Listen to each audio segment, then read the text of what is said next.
The God we know, the God of the Western world, the God of Judaism, Christianity, and Islam, has a history.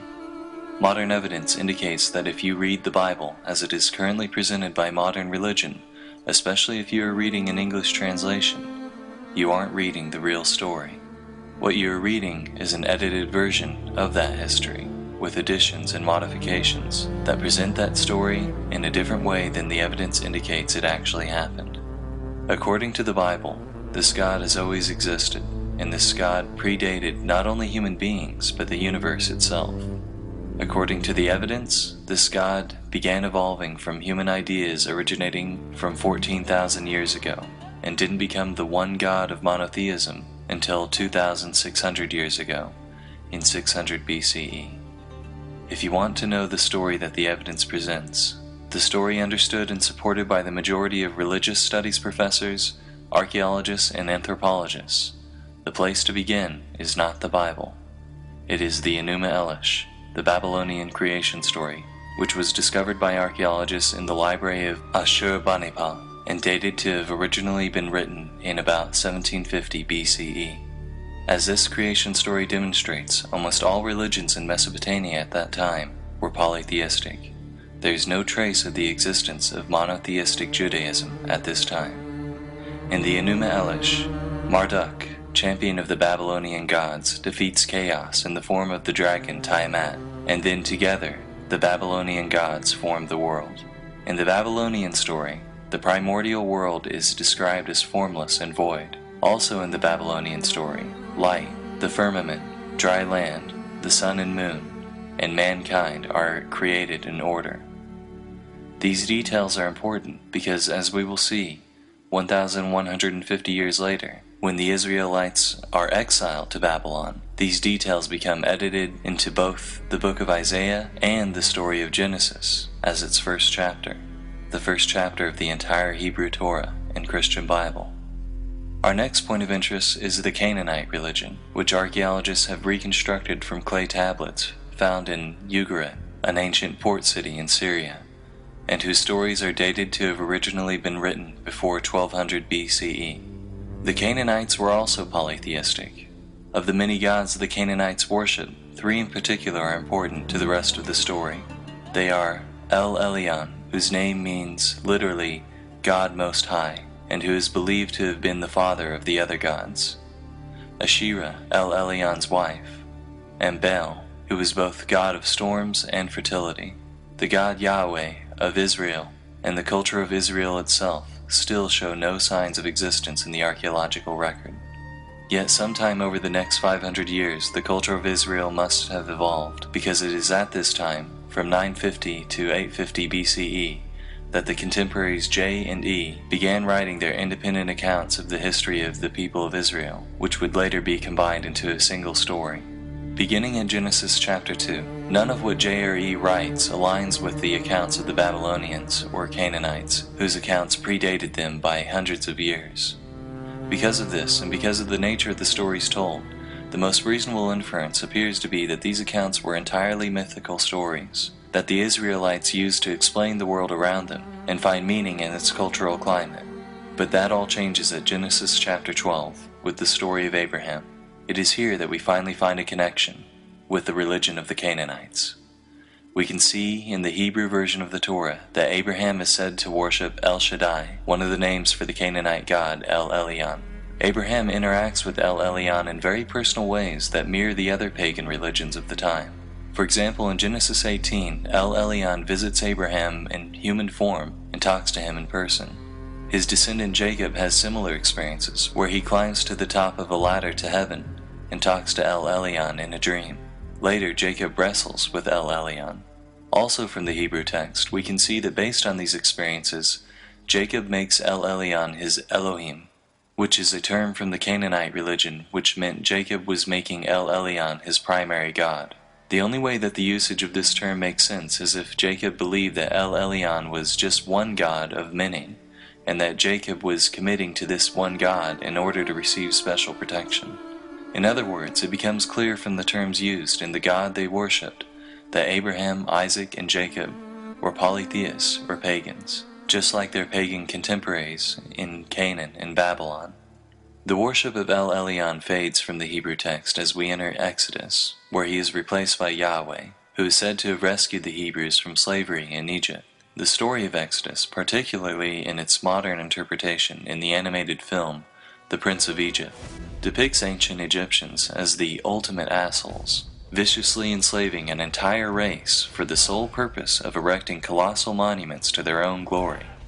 While it is a moving story of triumph and deliverance from oppressive circumstances, on a historical level, it contradicts the modern archaeological evidence that we have for the inner workings of ancient Egyptian culture, particularly their slave ownership practices. Modern archaeological evidence indicates that the workers who built all of the large monuments in Egypt, from pyramids to sphinxes, were well-paid Egyptian citizens who were given good housing, fed well, given good medical care, and given honorable burials.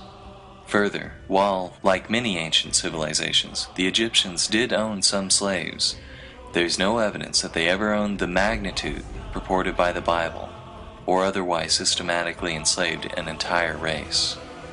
While the account of Exodus appears to have been largely mythical, its telling nonetheless reveals the polytheistic worldviews of J and E.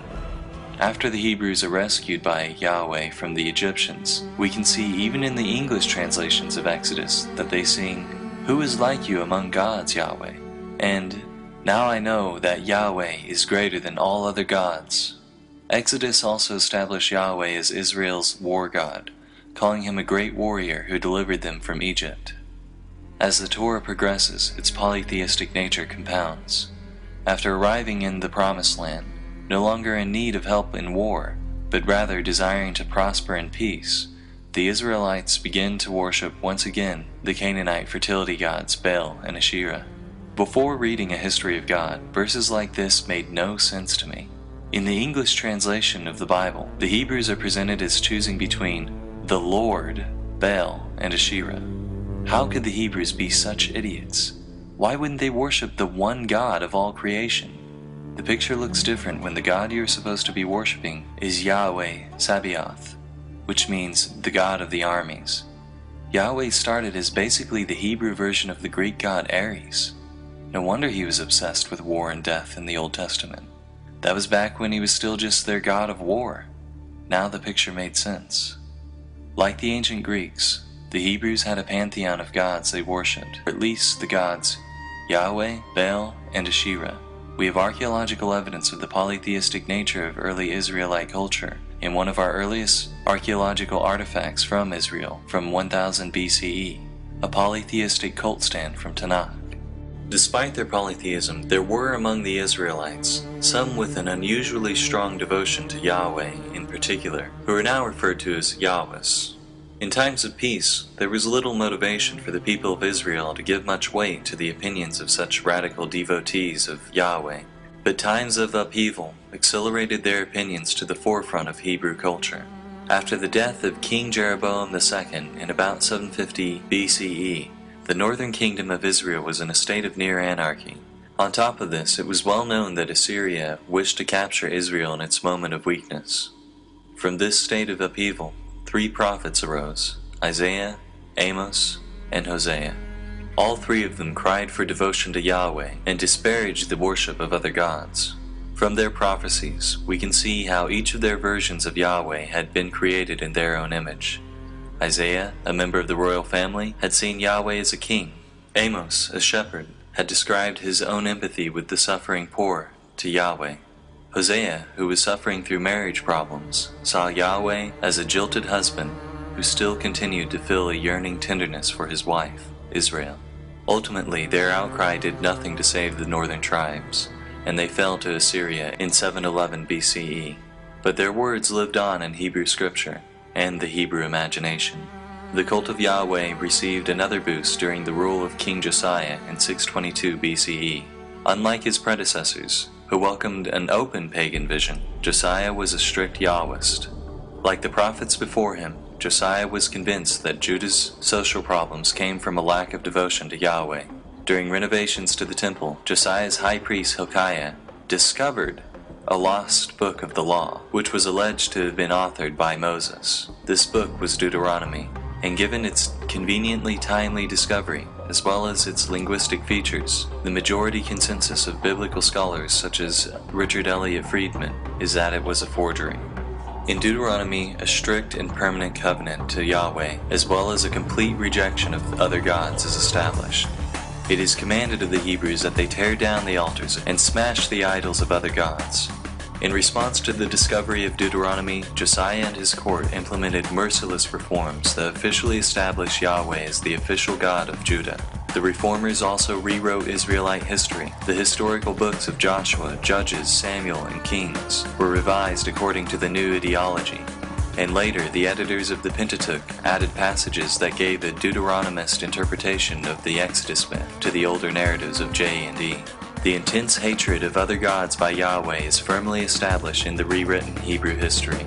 The bloody God Yahweh is made even bloodier, as he is now said to have commanded Joshua to wreak genocide on the natives of Canaan for worshipping other gods. Interestingly, despite the enforcement of this strict devotion to Yahweh, monotheism was still not established. The evidence of Deuteronomist passages like, "You shall have no other gods before me," indicates that even Josiah still believed in the existence of other gods. This was still polytheism. It was just a vicious form of monolaterous polytheism that vehemently rejected the worship of the other gods. But the stage was set.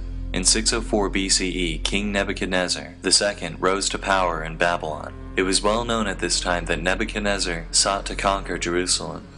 As his armies gathered and prepared, another prophet, Jeremiah, arose, once again crying that strict devotion to Yahweh and the rejection of other gods had been the solution to their problems. Except this new prophet was claiming that it was too late to do anything about it. Yahweh would use this foreign army as his instrument to teach his people a damning lesson.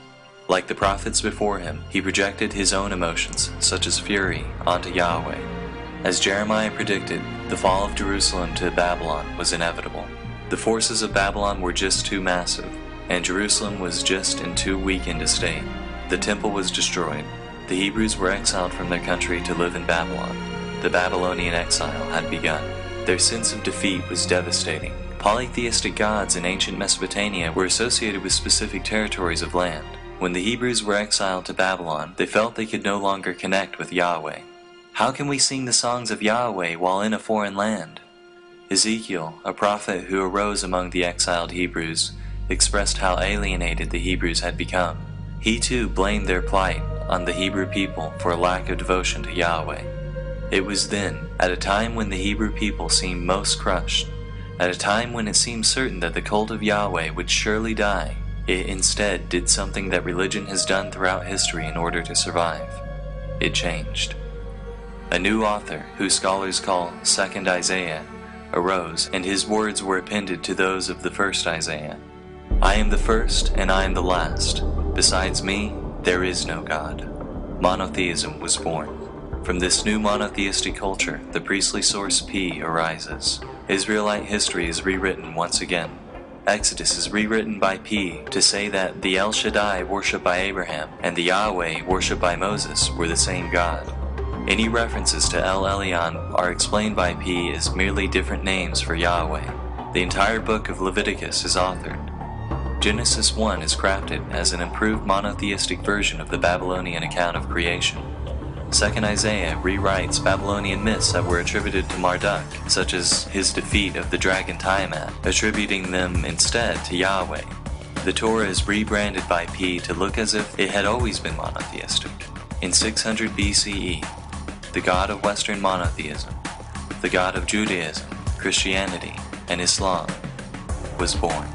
Once I knew this, my entire perception of the Bible changed once again. Verses that never made sense before made sense now. This was the death blow of monotheism for me. It was the revelation that I could pick up any one of the millions of Bibles in America, from hotel rooms to Christian gift shops, and see its pages dripping with polytheism. I could see, with my own eyes, human beings giving birth to the monotheistic God.